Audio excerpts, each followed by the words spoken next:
सालों पहले एक गांव में सूरज नाम का किसान अपनी पत्नी के साथ रहता था। किसान बहुत बूढ़ा था, लेकिन उसकी पत्नी बहुत जवान थी। इसी वजह से किसान की पत्नी दुखी रहती थी।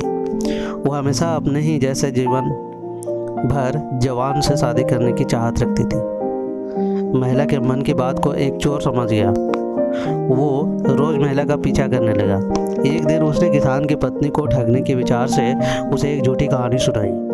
चोर ने कहा, सालों पहले मेरी पत्नी मुझे छोड़कर चली गई थी।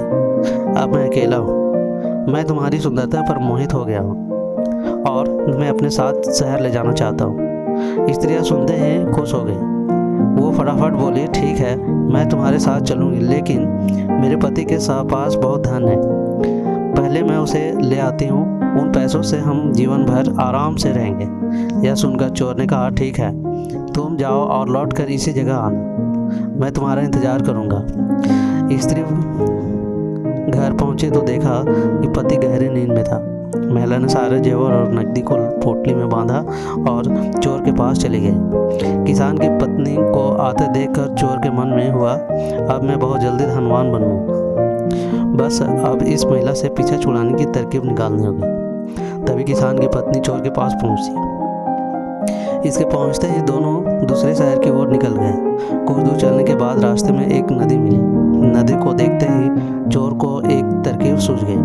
वह महिला से बोला, देखो नदी गहरी है, इसे मैं तुम्हें पार कराऊंगा, लेकिन पहले मैं यह पोटली नदी के पार रखूंगा, फिर तुम्हें साथ में ले जाऊंगा। स्त्री को चोर पर पूरा विश्वास था। उसने कहा, हाँ, ऐसा करना ठीक रहेगा। फिर चोर ने कहा, देखा तुमने भारी जेवर पहने हैं, ये जेवर भी तुम मुझे दे दो ताकि तुम्हें नदी पार करने में कोई बाधा ना हो।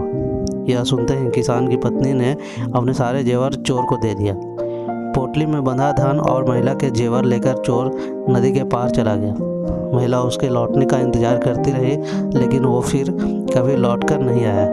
अब महिला को बहुत दुख हुआ और उसकी आंखों से आंसू बहने लगे, लेकिन पछतावे के लिए तब तक बहुत देर हो चुकी थी। इसका सारा पैसा और जेवर लेकर चोर जा चुका था। कहानी से सीख, धोखेबाजी का फल हमेशा बुरा ही होता है। व्यक्ति जैसा बोता है वैसा ही काटता है। इसलिए कहा जाता है कि हमेशा हर रिश्ते में ईमानदारी दिखानी चाहिए। तो ये थी आज की कहानी।